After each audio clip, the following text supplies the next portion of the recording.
Olá pessoal, boa noite a todos. Obrigado por vocês estarem aqui conosco hoje. Hoje está aqui conosco o Paulo, né, Paulo? Paulo Muniz. Paulo é psicólogo. O Paulo é mestre em ciências da saúde, né, Paulo? Isso. Pela Unifesp.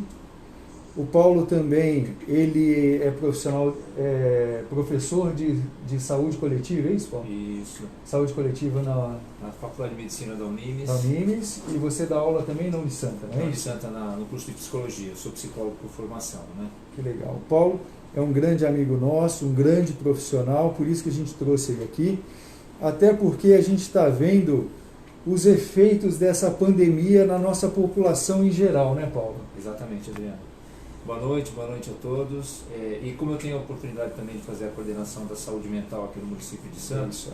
a gente vê bastante casos aí, né, do impacto da pandemia em relação à população, aos nossos colegas servidores, né? A gente vai falar de cada ponto que a gente lembrou, Paulo. O primeiro é realmente os nossos colegas, os nossos profissionais da saúde.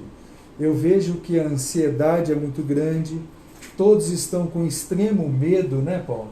Não só de se contaminar, mas também de contaminar um parente seu, a família querida, e além disso também da ansiedade de ver os quadros tão graves que o Covid está proporcionando aí, né? Exatamente. Trabalhar hoje na linha de frente do Covid, no atendimento ambulatorial, hospitalar, tem trazido um estresse muito grande, não só para esses que estão especificamente em unidades de atendimento para o Covid, mas todos os profissionais de saúde que ainda se mantêm atendendo a população.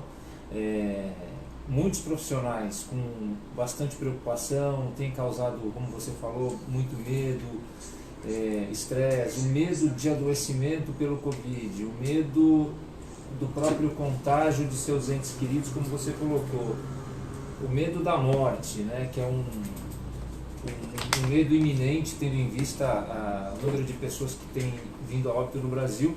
E isso aumenta demais o estresse dos nossos colegas de várias funções, né, médicos, enfermeiros, técnicos de enfermagem, fisioterapeutas, enfim, todos aqueles que estão na linha de frente.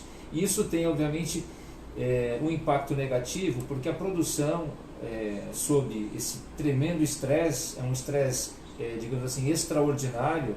Essa função de trabalhar em UTI, em pronto-socorro, já traz naturalmente bastante preocupação e bastante estresse, mas com a questão da pandemia, com a iminência da morte, do contágio, isso tem piorado a situação, né? Então, a gente tenta orientar, por exemplo, o que a gente pode fazer para isso, né, dentro da questão dos nossos colegas. Existem várias maneiras da gente conseguir ajudar, tanto do ponto de vista da saúde pública, né, como do ponto de vista daquelas pessoas que conseguem buscar, ou porque tem convênio, ou que tem condições de pagar um apoio particular, digamos assim. O que a gente aconselha? Primeiro, é importante, se as pessoas conseguirem, Adriano, conversar sobre isso no ambiente de trabalho, separar alguns momentos do dia. A gente sabe que o plantão é corrido, que muitas vezes não dá para reunir todo mundo, mas se uma liderança, né, uma chefia que possa chamar um pouco as pessoas em pequenos grupos para conversar um pouco sobre as angústias, deixar essas pessoas falarem sobre isso, né, poder colocar para fora o que está angustiando, mesmo que seja muitas vezes para colocar lamentos, angústias, é muito importante. As pessoas precisam ter espaço para falar desse medo no próprio ambiente de trabalho, porque muitas vezes algumas soluções são encontradas ali para resolver algumas questões que estão pendentes, às vezes são medos exagerados, às vezes são medos realmente que fazem sentido, e quando fazem sentido, faz parte, por exemplo, da função da liderança ali, da chefia, buscar algumas soluções que podem trazer.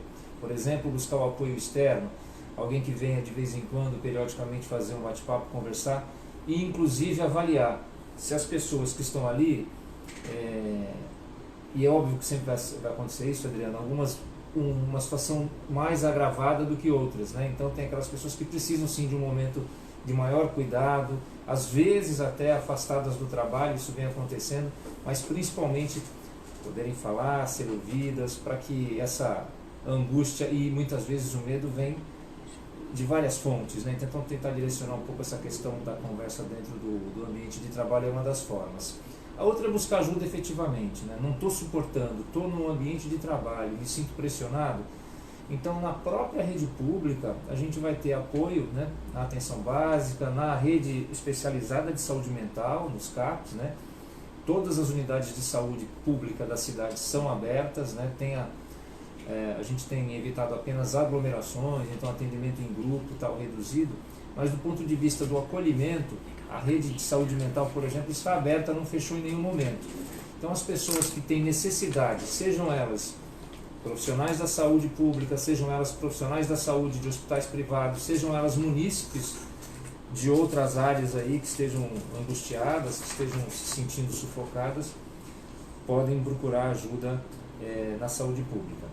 Especificamente para os servidores públicos, e o Ministério da Saúde abriu uma linha, um canal 0800, né, que funciona de segunda a sexta para que as pessoas de todo o Brasil liguem nesse telefone e conversem com especialistas lá que vão ajudar também nesse atendimento. O Ministério da Saúde lançou há cerca de 10, 15 dias um telefone exclusivo no próprio site do Ministério, isso é fácil encontrar, um teleatendimento aí para servidores da saúde, né? Isso é muito interessante, hein, Paulo? E o detalhe é que, assim, apesar de pouco tempo, né, tem pouco tempo, mas tem sido pouco divulgado, né?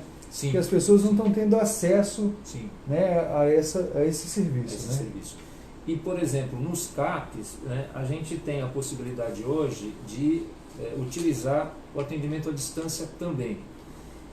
Muito em breve a gente vai estar melhor estruturando junto com o Departamento de Tecnologia da Informação e Comunicação da Prefeitura para estruturar isso definitivamente. Mas neste momento, em relação ao próprio Covid, como a gente, por exemplo, não pode aglomerar pessoas nas unidades, aqueles casos de tirar dúvida, casos de usuários e de pessoas que estejam organizadas, isto é, estão medicadas, estão bem, não estão em crise, essas pessoas a gente já está atendendo à distância, né? Através de plataformas de atendimento, muitas vezes inclusive em grupo. Isso tem funcionado muito bem com os adolescentes, por exemplo, né, que passavam em grupo nos CAPs e que não estão em estado grave, digamos assim. Muitos grupos com adolescente, atendimento e orientação por telefone e também atendimento individual quando possível, né, pelo próprio aplicativo de conversa, que tem conversa por imagem e conversa também textual, mensagem, ou por as plataformas de conversa ao vivo, né, que a gente tem hoje várias aí na internet. E você falou de uma coisa muito interessante, que alguns hospitais aqui da região, até públicos mesmos, têm feito, que são muito legais, é a terapia em grupo, né, Paulo? Essa terapia de escutar o que o outro tem para falar, diminui muito a ansiedade, não é isso?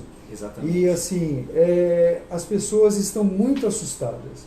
O profissional de saúde está extremamente assustado, tem o desgaste físico, porque um plantão já não é fácil para ninguém, né? E agora tem essa carga emocional intensa, né? Então, muitos profissionais, Paulo, a gente tem visto que muitos profissionais realmente estão ficando doentes, sim, psicologicamente falando, né? Sim.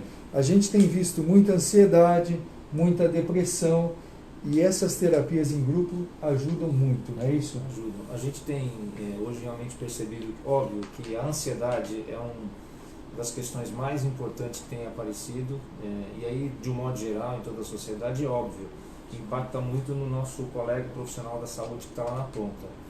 A ansiedade é aquela coisa da antecipação de um problema que ainda não está acontecendo, digamos assim, a grosso modo. Sim.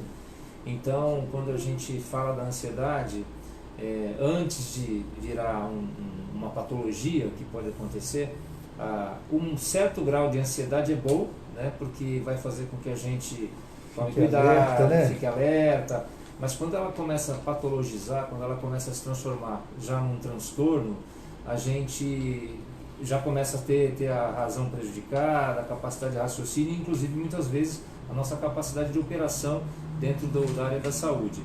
E o que a gente também vai poder recomendar, né? cada um tem a sua fé, por exemplo, cada um tem sua filosofia de vida, as pessoas apostarem bastante na espiritualidade, né, que significa uma conexão com algo melhor do que a gente. E aí a pessoa não precisa nem ser religiosa, mas se for, vai utilizar o canal da religião. Se não for, vai utilizar o canal do contato com a natureza, uma respiração, uma música que inspire aquela pessoa a ter uma certa tranquilidade, caso a pessoa realmente não tenha nenhuma conexão religiosa, uma poesia lida por um colega antes de começar, né, a jornada ali, pausas, né, periódicas para que as pessoas também possam fazer isso, 5 minutos de meditação, nem que seja na copa, no banheiro, em algum lugar que essas pessoas possam fazer. Você sabe o que você está falando? E eu vi num hospital aqui da cidade, público, que o pessoal leva até os profissionais de saúde yoga, entendeu? Exatamente. Faz roda realmente de oração, porque eu falo sempre que a religiosidade equilibra a pessoa, ajuda a equilibrar, né, Paulo?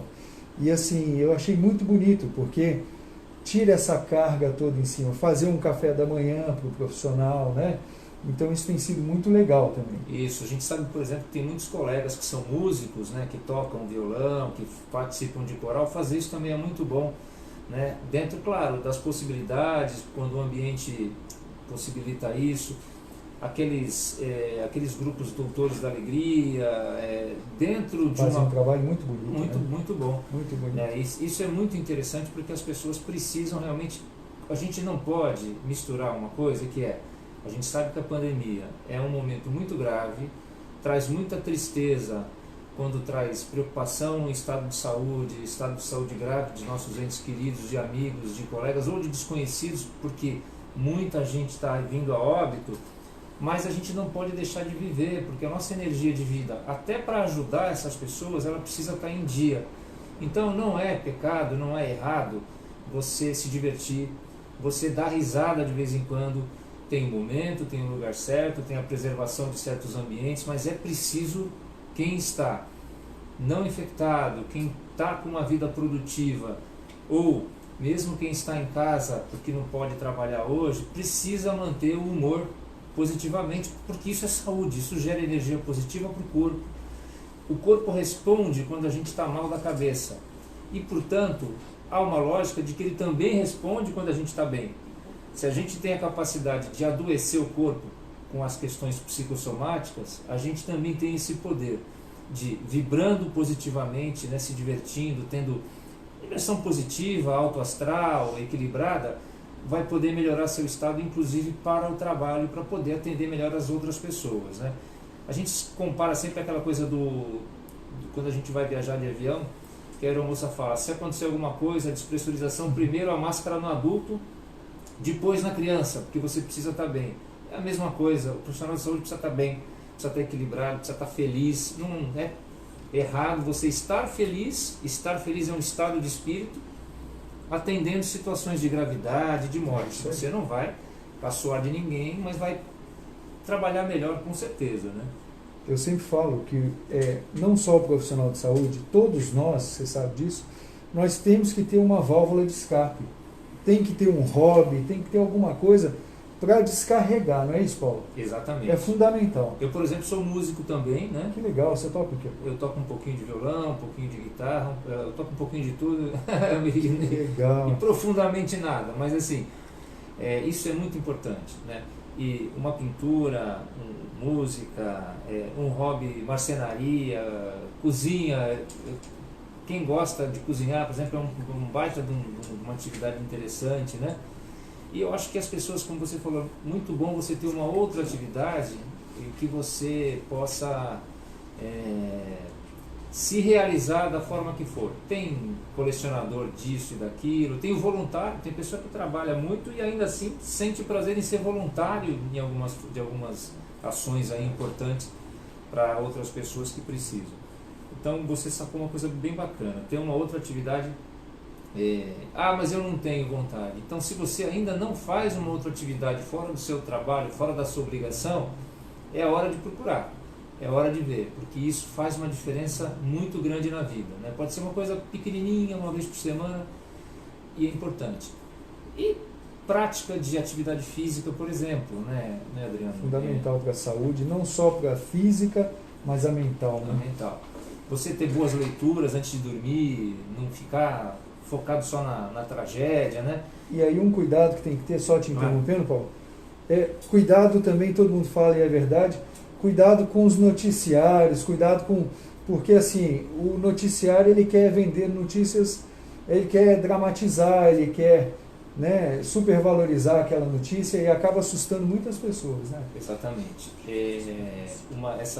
Esse ponto que você coloca é excelente. A gente costuma orientar para as pessoas, do ponto de vista profissional, claro que as pessoas devem se informar, né? Mas primeiro, se informar em fontes seguras, exato, com base científica, né? Então, algumas páginas, não é porque está na internet que é verdade, né? Não é porque chega para mim na minha rede social que é verdade. Então, tem muita fake news hoje, tem muitas notícias que são divulgadas por propaganda, seja política ou seja comercial. Então a gente tem que fazer um filtro, olhar qual é a fonte e de preferência conversar com pessoas que estão no meio. Se é sobre Covid, então pergunta para o doutor Adriano Catapreta, por exemplo. Tem várias pessoas que podem ajudar. Ah, mas não é isso, é aquilo. Tenta a fonte que seja fiel, né? Fiel. E fazer isso 1 ou 2 vezes por dia. Acordou, ouve as notícias, tenta fazer suas tarefas que tiver para fazer e vai assistir notícia de novo no final da tarde, meia hora, no máximo 1 hora, e se desliga, porque ficar o dia inteiro focado em notícias negativas vai transformar teu estado de espírito num estado completamente negativo, né? E eu sempre falo que as pessoas, nós não estamos aqui de jeito nenhum menosprezando a doença. É uma doença extremamente grave, uma doença com a transmissibilidade muito alta, mas o que a gente está falando é que você tem que ter a notícia real e, além disso, não absorvê-la de forma tão intensa, né, Paulo? Não ficar doente antes da hora. Exatamente. E a divulgação, por exemplo, de tudo aquilo que a gente tem para fazer, de um modo geral, as pessoas já têm, né? Quer fazer a higiene das mãos com água e sabão em casa, quer usar o álcool gel se for necessário quando sai de casa, se tiver que sair de casa, se não tiver que sair de casa, fique em casa. Isso. Né? Entrou e saiu todo aquele álcool, deixa fixado na entrada da casa, o que tem que fazer para não esquecer e para lembrar, eu sou obrigado a fazer isso, tirar o sapato, deixar fora, higienizar isso, tirar a roupa quando vier da rua, lavar toda essa roupa, enfim. Porque isso é importante, né? E as pessoas já sabem, então não adianta agora falar, mas é que talvez o pior momento dessa pandemia, Adriano, não sei se você concorda, seja agora, que pode estar dando uma sensação de que está tudo bem, mas a curva ainda não está... Não está descendente igual deveria, né, Paulo? Eu também acho isso. Eu acho que a flexibilização, a gente entende, Paulo, que ela é fundamental, porque também o desemprego, a fome vai gerar um caos, né, geral muito intenso. Só que tem que ser com extrema responsabilidade, é o que você falou. Evitar aglomerações, evitar fazer coisas na rua desnecessárias. Vão abrir os shoppings. Não é hora de ficar passeando no shopping, né, Paulo? É hora de você selecionar muito bem o que você vai fazer. Sim, tem que comprar alguma coisa porque precisa, porque está faltando, ok, vai, volta e fica quietinho em casa. Realmente, passear por passear, ter contato com pessoas, talvez ainda não seja o momento disso acontecer. Eu queria agradecer algumas pessoas aqui, a Cíntia Ribeiro, Lívia Gonçalves, Leta, Fátima, Silvia Fabiana. E a Leta está perguntando, Paulo, uma coisa que eu acho que ia até te perguntar depois. Como explicar esse momento atual para as crianças? Em casa aconteceu uma coisa extremamente interessante, Paulo. Triste, interessante e triste. Agora nem tanto, até porque nós lá em casa já tivemos, meu filho teve e foi assintomático, mas o Daniel, meu filho, ele estava com medo até de entrar no elevador, um menino de 5 anos. Então, assim, realmente as crianças estão sofrendo muito com isso. Como é que a gente explica isso para uma criança dessa? A gente falou de notícia, né, para a gente se resguardar. A gente tem que tomar muito cuidado com o que a gente permite que as crianças também assistam e vejam. E o que a gente fala na frente das crianças. A gente não percebe, mas a criança está lá no quarto dela e está prestando atenção no que a gente está falando, né? A criança está do seu lado, brincando com alguma coisa, focada ali, você acha que ela não está prestando atenção no que você fala, mas ela está super ligada naquilo. Então, o nosso exemplo e as nossas atitudes e aquilo que a gente permite que a criança assista, ela vai absorver, né? Então, e às vezes não é nem por palavra, se a gente chega com medo, chega cansado, quando a gente tem criança em casa, criança pequena, a gente tem que sim tentar encenar uma situação melhor do que a gente está sentindo, porque a criança vai se influenciar com o nosso estado de espírito também. Na realidade, a criança vai perguntar: por que eu não posso ir na praia? Por que eu não posso sair de casa? Por que eu não estou indo na escola? Por que eu não posso sair? Tem que dizer claramente que está existindo um problema, uma doença, eu acho que dentro da linguagem apropriada a cada faixa etária, né? O dodói, se você sair, né?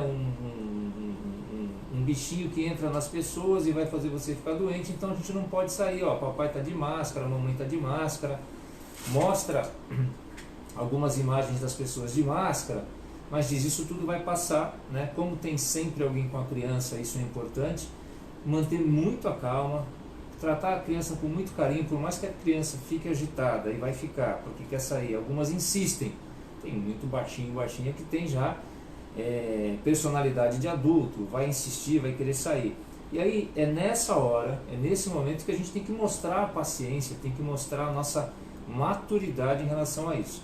E uma das coisas muito importantes a fazer é entrar no espírito infantil, né? A gente tem que transformar o ambiente onde a criança está, durante várias vezes, num parque de diversão, numa escola, simulando uma escola, fazendo acampamento, fingindo, por exemplo, vai domingo, algumas famílias que costumavam sair para passear, finge que está indo no zoológico, pega o bichinho de pelúcia, arma algumas situações, finge que está, vamos passear, vamos de carro, vamos de avião, vamos de nave espacial, fazer uma doideira no bom sentido, entrar na fantasia da criança. Hoje você vai levar o papai, dirige o meu carro, e deixa a criança entrar na fantasia, vai junto, e vão viajar pelo mundo, né? Vão ter lições sensacionais, simular que está na praia, põe biquíni, põe sunga, põe biquíni na criança, entrar na fantasia desse mundo da criança, né?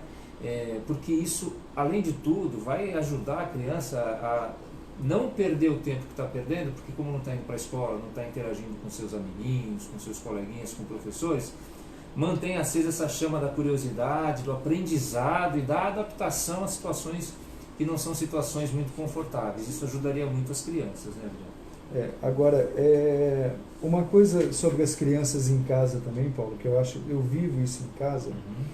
Muitos pais também, os pais têm que ter toda a paciência, têm que fazer essas simulações que são super legais, até para o pai, né? Sim. Eu falo que eu me aproximei muito dos meus filhos nessa pandemia, porque eu não ficava em casa e hoje a gente fica em casa, né? Então eu acho que as pessoas também estão tendo um aprendizado bom, vendo o quanto é importante esse contato que tinha se perdido, né? E eu brinco também que eu nunca joguei tanto videogame igual eu joguei agora. Eu nem sei jogar videogame. Mas assim, uma das coisas que tem que ter cuidado, porque os pais estão com a carga emocional muito grande. A gente falou dos profissionais de saúde, mas em todas as profissões a pessoa está na ansiedade, está fazendo home office, tem o risco de perder o emprego, se não perdeu ainda. Então, assim, o adulto está passando um momento extremamente difícil. E eu vivo em casa, por exemplo, os pequenos estão fazendo agora, tendo aulas online. E o pai tem que participar, e às vezes o pai tem 1, 2 filhos, não sabe nem o que faz, né? Então está bem difícil para o adulto também, né, Paulo? Está muito difícil, porque principalmente com as atividades à distância, com as atividades pela internet, nem toda família tem, por exemplo, mais do que uma TV, mais do que um computador em casa, né? E muitas vezes você vai ter a família do adulto que dá aula, quando não são os dois. Você imagina 2 professores dentro de casa, marido e mulher, dando aula à distância, e 2 filhos que precisam assistir a aula. E se coincide o horário da aula que você dá com o horário da aula que seu filho assiste. São 4 computadores. São 4 computadores, gerenciamento do tempo, para que a gente... e aí é óbvio, né, que hoje, além de tudo, pais e mães, e principalmente mães, né, e muitos pais solteiros, mães que são separadas e pais separados, né, precisam aprender muito a gerenciar o tempo, dividir tarefa, e principalmente aquelas pessoas que estavam acostumadas, principalmente os homens, a gente vai falar com os homens sobre isso, né? Chegar em casa, tirar o chinelo, ir para o quarto, pegar o controle remoto e assistir TV, isso não dá para acontecer na pandemia, né? As pessoas precisam dividir as tarefas, porque senão a mulher, por exemplo, que trabalha em casa, cuida do filho, vai ter jornada tripla, além da jornada dupla que ela teve. É muito complicado. Mas isso. Aí eu te falo, Paulo, que a jornada tripla com as mulheres já acontece há muito tempo, né, Paulo? Porque a mulher trabalha fora, trabalha dentro de casa e cuida do filho. Mas é o que você falou, os maridos hoje têm que ajudar, né? E é interessante que já é mais uma tarefa para divertir, para distrair essas crianças também e aproximar a família, né? Exatamente. Que é uma das coisas positivas da pandemia, que a pandemia em si não tem nada de positivo, mas ela, na adaptação, traz coisas que a gente pode aprender, né? E essa necessidade de aproximação das pessoas, que a gente sabe que muita gente, por exemplo, conversava dentro de casa pelo WhatsApp, né? Um no quarto, um na sala, tá? Mas isso pode continuar acontecendo, mas é diferente, porque a pandemia ela mobilizou uma necessidade das pessoas conversarem, né? E acima de tudo, a gente sabe que hoje, dentro das casas, as pessoas já voltam, o que não é muito correto e precisa ter muito cuidado, a ter o afeto, o contato físico, que durante o início da pandemia, dentro das próprias casas, a gente evitou muito. Se pega uma casa, ou que alguém já teve, ou que todo mundo teve o Covid, ou que ninguém teve até agora, essas pessoas voltaram a se abraçar, voltaram a ter um contato mais próximo, que é legal do ponto de vista afetivo, mas continua tendo que ter cuidado em relação a isso, principalmente se um deles, ou mais que um, tem que sair de casa. Sem dúvida nenhuma que essa experiência de estar em casa, de fazer coisas diferentes, num ambiente reduzido e por mais tempo, né, é desafiador, né? É desafiador. E não tem fórmula. Então, nem um psicólogo, nem um psiquiatra, nem um médico, nem um pediatra, não tem como dizer, olha, exatamente assim. A gente tem algumas diretrizes, que são diretrizes voltadas a situações de estresse, de ansiedade e inclusive de estresse pós-traumático. Como é que isso já tem algumas pessoas que estão desenvolvendo alguma coisa de TEPT, né, que é o estresse, o transtorno do estresse pós-traumático, que é até um trava-língua falar isso, porque não se conformaram muitas vezes com essa mudança brusca de rotina, né? Muita gente traumatizou com o fato de não poder sair de casa, né? A gente sabe que tem muita gente que é extremamente dedicada ao trabalho, extremamente séria, e que o hobby ou aquela coisa da solução de saúde da pessoa era ir na praia, por exemplo, né? E a pessoa não consegue, não pode, né, ir para a praia. Então tudo que ela fazia era voltado a trabalhar muito, por exemplo, e descansar a cabeça e o corpo na praia, tomando solzinho, caminhando. Não pode fazer. Esse desafio, ele é muito grande. E uma outra coisa que a gente tem falado, Adriano, é que no isolamento social, por exemplo, é como se nós fôssemos prisioneiros com a chave da cela na mão, mas não pode sair. Quando você está preso de verdade, né, cumprindo pena num presídio, você não tem a chave da sua cela. O isolamento, e isso é um desafio para o ser humano. Qual é o meu limite? Tanto da minha autopreservação e da preservação da sociedade, né? Quer dizer, que respeito que eu tenho em relação à minha pessoa e que respeito que eu tenho em relação às outras pessoas. Santos é uma cidade que tem muitos idosos, né? Então a gente tem sim que pensar nisso também. É um sofrimento? Mas esse sofrimento vale a pena para que a gente possa preservar essa comunidade tão bonita que é a nossa cidade, né? Agora, uma coisa que eu não sei se você tem percebido isso, uma coisa que eu até percebo no consultório mesmo é o seguinte: no começo da pandemia foi um conflito muito grande. Quem estava acostumado a ver pouco o marido, a esposa, né? E de repente ficar junto ali o tempo todo. Então, alguns casais se separaram, não foram poucos. Vimos muita violência doméstica, violência contra a mulher, contra o filho. E isso foi muito chocante. Eu acho até que tem melhorado um pouco isso agora, porque as pessoas estão reaprendendo a se amar, a viver em conjunto, né? Em viver juntas, viverem juntas. O que você acha disso? Tem melhorado? Esse é um grande desafio, tem muita violência doméstica. O que você acha? A gente tem estatística, né, do aumento de cerca de 40% nas ocorrências. 40%? Nas ocorrências registradas em delegacias, né, Delegacia da Mulher, um aumento de 40% de fatos relacionados à violência doméstica. É muita coisa, quase. Muita coisa. Né? Então, se no mês lá de uma determinada delegacia aconteceram 100, quando começou a pandemia, 140 pessoas fizeram queixa de violência doméstica. Isso é muita coisa. É interessante, isso, na minha experiência como psicólogo, eu também atendo, né? O que eu percebo, aí não é pesquisa e não é nem uma amostra que seja científica, mas o que eu percebo é que realmente os homens se tornam mais agressivos, né? Precisam pensar, parar e refletir e pedir ajuda, né? Não tem que usar de agressividade dentro de casa de maneira nenhuma, em nenhuma circunstância, né? Ainda mais numa situação que fica mais agravada ainda quando você não pode sair de casa, né? Então, num modo geral, numa situação antes da pandemia, há uma agressão e geralmente o cidadão foge, o cidadão vai para outro lugar. Na pandemia, não pode acontecer isso. Então, o sofrimento, além de ser muito grave já pelo fato de ser agressor, o agressor está ali do lado ainda submetendo a vítima à sua convivência, que é muito grave também.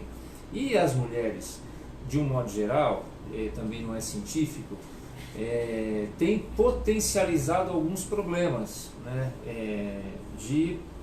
O que eu tenho observado, ainda também não é nada científico, mas pela experiência recente aqui na pandemia, de, por exemplo, alguns pensamentos repetitivos, né? Por quê? E aí a gente tenta falar, precisa ocupar o dia, programar o dia, então todo dia, principalmente as pessoas que estão o dia inteiro em casa, que não estão podendo trabalhar, organizar realmente, mas com bastante rigidez e disciplina a sua agenda. Então todo dia de manhã eu levanto, tomo meu café tal hora, marca a hora para acordar, não é porque não está trabalhando que vai dormir até meio-dia, porque isso vai prejudicar, você se desorganiza e aí você só vai ter tempo para pensar no problema. Isso é um grande problema na nossa vida. Quando a gente está trabalhando, quando a gente tem um compromisso, pode sair na rua, pode arejar a cabeça ou tem que fazer alguma coisa, você está ocupando sua cabeça. Está fazendo com que a sua mente produza, né, faça coisas que te agradam. Muitas vezes nem tudo vai dar certo, mas você está podendo sair. Muita coisa da nossa vida a gente faz fora de casa. Em casa, se você não copiar a sua vida para dentro de casa, isto é, eu não tenho espaço para eu fazer exercício, mas tenta num lugar parado, pega, por exemplo, tutorial na rede social, no YouTube, né? E faz uns exercícios, polichinelo, tenta fazer o que for possível, né? Fingir que está caminhando, dança, põe uma música e dança. Eu odeio academia, então eu ponho música e fico dançando, ainda bem que moro sozinho, né? Que ninguém vê, fico lá dançando para cá e para lá, me exercitando, né? Mora num prédio, é possível subir e descer a escada, põe a máscara no horário que não tem movimento e você consegue fazer isso. Tenta subir alguns andares se o seu prédio for muito alto. Se for prédio pequeno, tenta subir e descer se for possível também, porque é um bom exercício, né? Então, ao invés de pegar o elevador, se for o caso, sobe 1, 2, 3 andares pela escada, por exemplo. E aí, você direciona as suas energias da agressividade, você direciona as suas energias não só da agressividade física, mas como da própria agressividade verbal e mental, porque muitas vezes a pessoa não encosta a mão na outra, né? Ele não tem que encostar, mas comete a violência psicológica, né? Que é muito grave. Da mesma forma. Tão grave quanto. Agora, eu sempre falo até para as pacientes que assim, o segredo é tolerância, né? Paciência. os dois, o marido e a mulher, têm que ver que é uma situação atípica, desconfortável, extremamente tensa, né, bom? O confinamento, o problema econômico, não poder sair de casa, não poder fazer seu hobby. Então está todo mundo, todos nós, estamos numa pressão muito grande. Sim. Então você tem que olhar o lado do seu marido, da sua esposa, do seu filho, tem que ter uma tolerância maior. Né? Se possível, revezar as tarefas, não precisa ser assim, ela sempre cozinha e eu sempre faço tal coisa.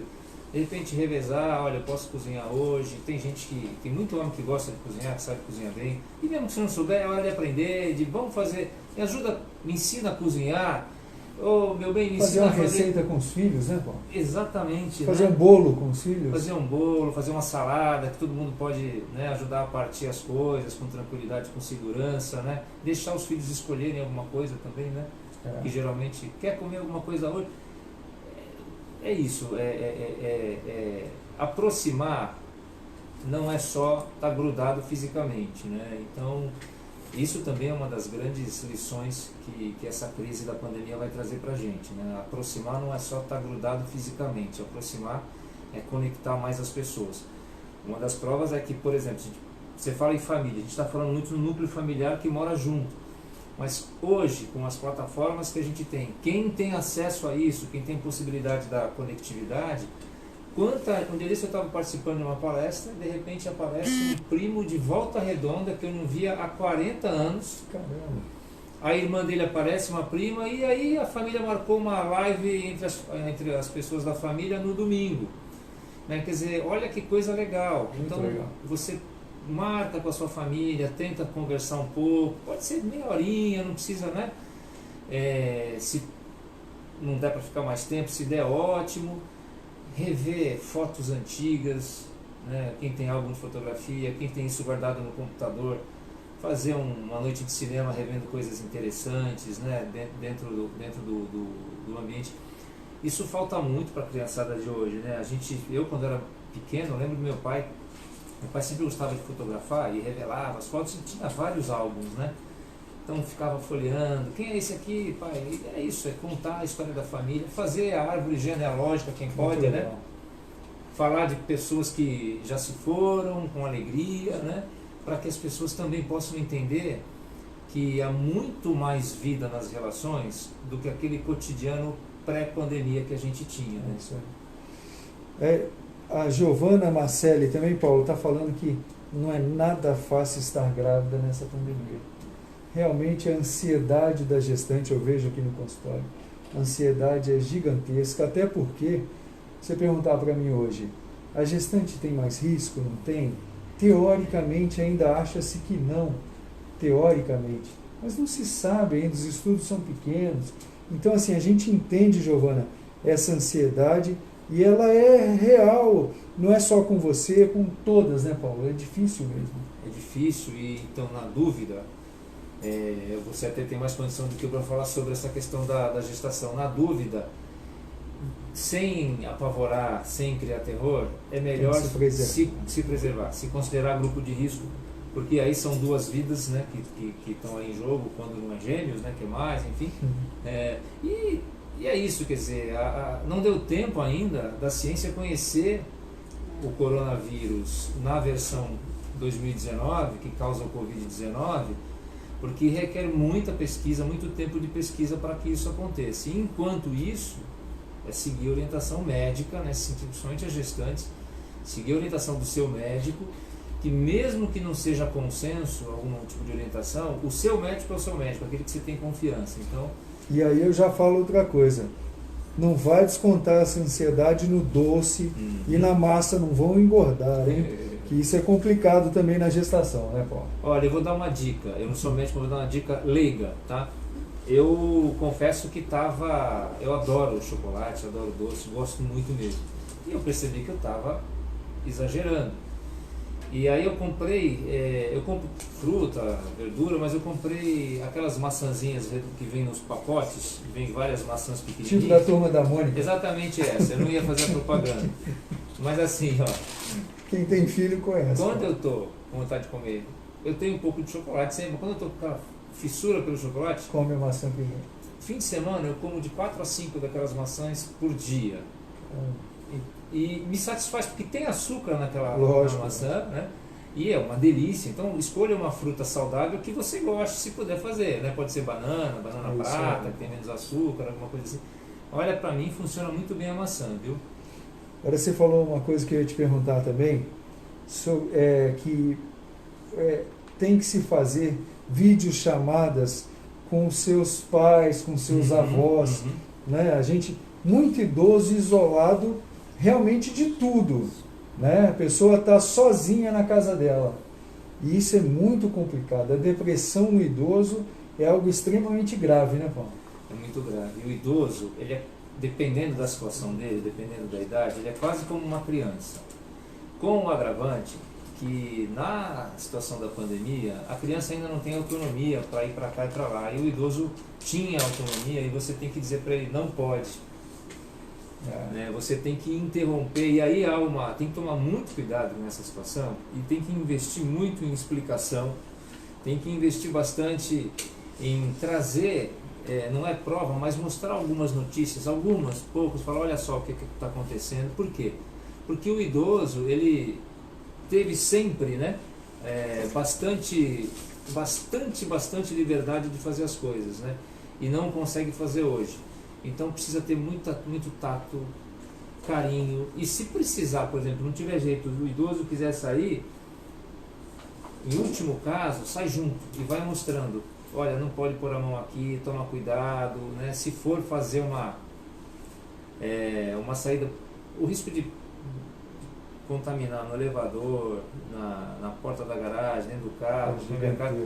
Então, pelo menos ir junto e explicar, olha as pessoas de máscara, tá vendo? Tem gente que não acredita, né?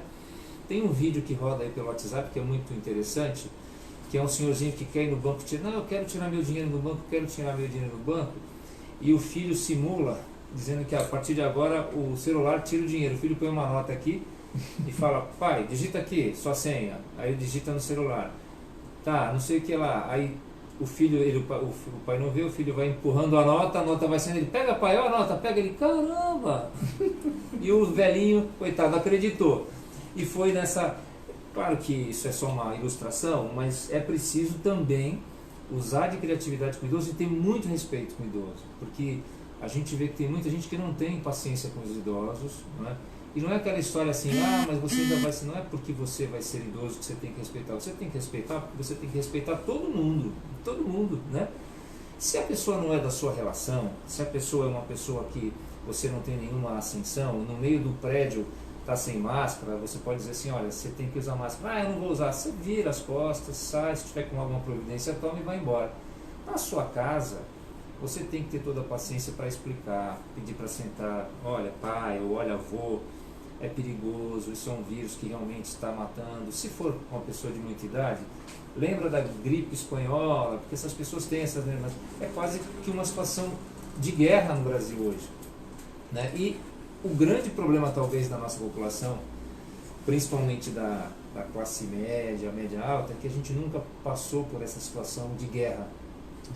Diferente de uma população mais vulnerável, que já vive isso todo dia, é uma situação de guerra, né, Adriano? É uma situação de guerra grave, e a depressão também aumenta o número de suicídios, né, Paulo? Então, assim, o idoso precisa do seu carinho. Todos hoje precisamos de carinho, né, Paulo? Todos, idosos, crianças, marido e mulher, todo mundo precisa de carinho. Eu acho que é um dos pontos que a gente tem que destacar, né? Sim. Eu queria agradecer outras pessoas também, Cíntia Ribeiro, Yuri Cavazini, Adalgisa Souza, Silvia Fabiana, Cristiane Zamari, Ângela Azui, Marcela Nascimento, Ridete, Sueli, Camila, é minha esposa, Camila, minha filha é Camila também. Fátima, Maria Inês, Kelly Cristina e todos os outros que estão aí com a gente. Meu muito obrigado mesmo. Paulo, o Glaucio Grijó... Opa, Brasília na parada. Também perguntou o seguinte, esse isolamento pode nos fazer nos conhecermos melhor? A pessoa pode realmente evoluir? Como é que funciona isso? Um grande abraço a Brasília, Distrito Federal, o Glaucio está falando de lá. Sim, eu acho que a pandemia ela é muito ruim.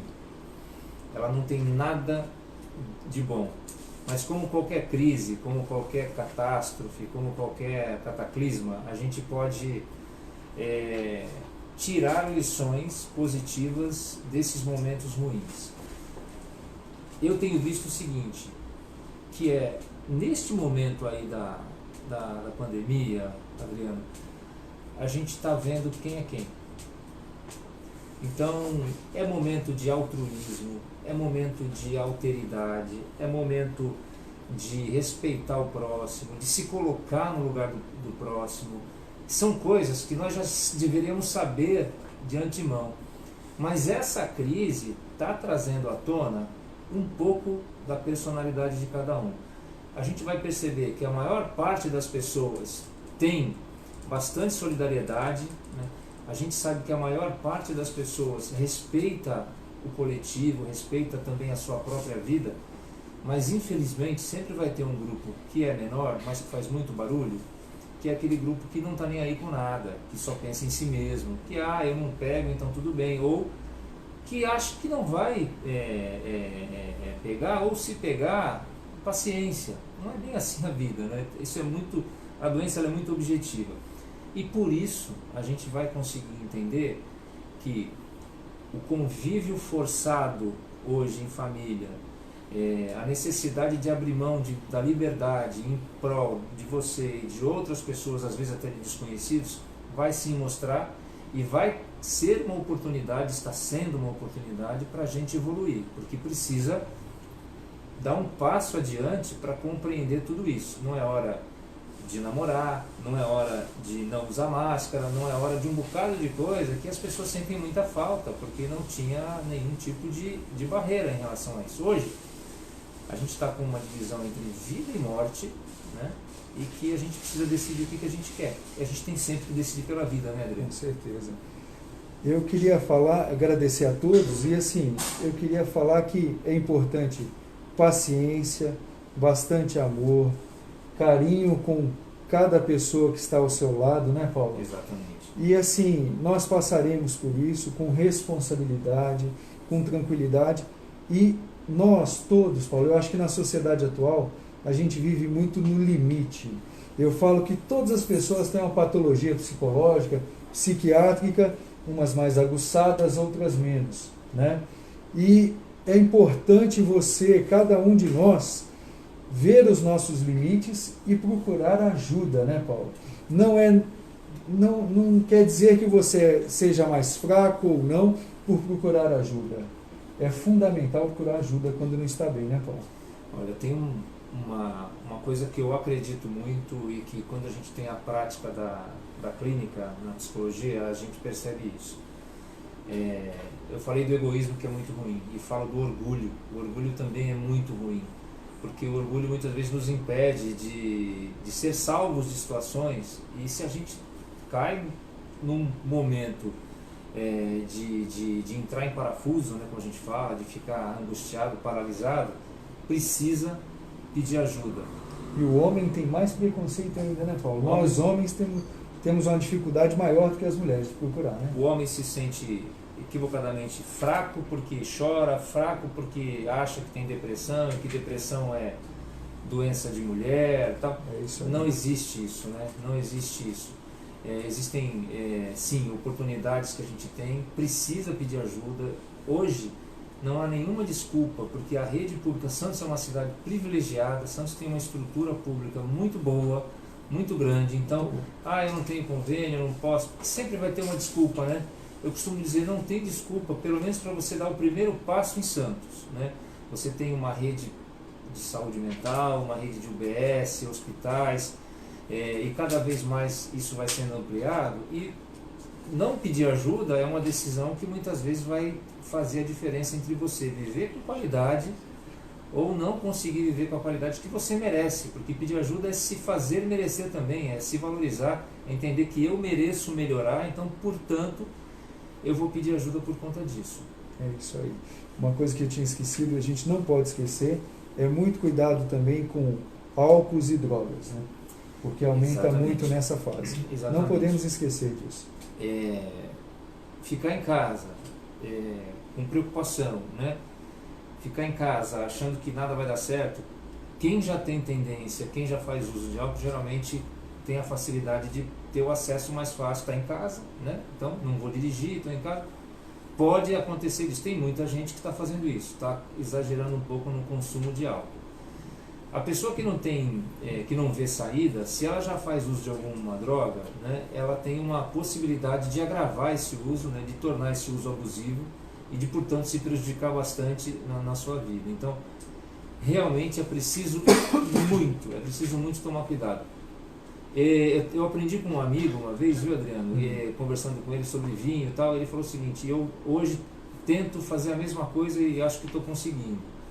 Até porque quando tenho que ingerir algum tipo de bebida, socialmente bem tranquilamente. Ele falou o seguinte para mim, que eu achei bem bacana: Paulo, eu nunca bebo se eu estou exageradamente triste ou exageradamente feliz.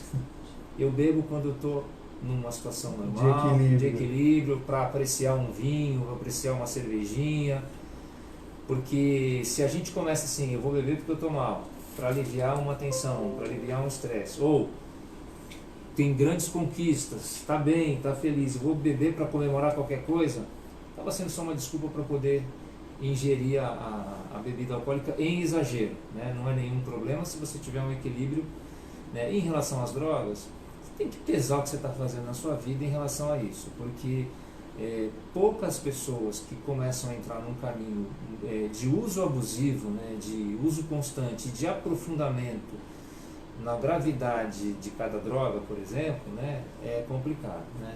Existem pessoas que ainda conseguem fazer uso recreativo de algumas drogas e ter uma vida normal, mas é muito perigoso. Muito melhor perigoso, não pagar para ver. Paulo? Eu não acredito muito, né, nesse equilíbrio no uso das drogas. Eu não acredito. Eu acho que, né, não se deve começar, Paulo, porque é muito arriscado, coloca em risco a vida mesmo da pessoa. Sim, sim. E o álcool é uma dessas provas, né? Quer dizer, a gente tem muita morte no trânsito por álcool, por exemplo. A violência doméstica aumentou porque muitos homens que fazem agressão às mulheres estão ingerindo uma quantidade de álcool muito grande. Então chega em casa ou está em casa, começa a fazer ingestão de álcool, fica embriagado e aí desconta essa raiva, essa ansiedade, essa impaciência nas suas companheiras, né? Paulo, eu queria te agradecer muito. Assim, eu acho que a gente poderia ficar aqui falando a noite inteira, porque é um assunto que é muito importante, é um assunto que envolve todas as pessoas, todo mundo está passando esse problema. Eu tenho certeza que quase todo mundo que viu e que verá esse vídeo vai se identificar em algum momento. Com certeza. Sabe? E assim, é fundamental procurar ajuda. Paulo, você faz um trabalho muito bonito, eu te agradeço pelo seu trabalho, te agradeço por você estar aqui hoje orientando a cada pessoa. E meu muito obrigado, queria que você falasse mais alguma coisa. Eu que agradeço, porque é sempre uma oportunidade para a gente trazer um pouco da experiência que a gente tem. São 30 anos de saúde pública, são 30, muitas pessoas extremamente valorosas, competentes, né? Você é uma delas, né? Que a gente nos conhece há tanto tempo assim, mas a gente já vê a qualidade do teu trabalho também dentro do Sistema Único de Saúde.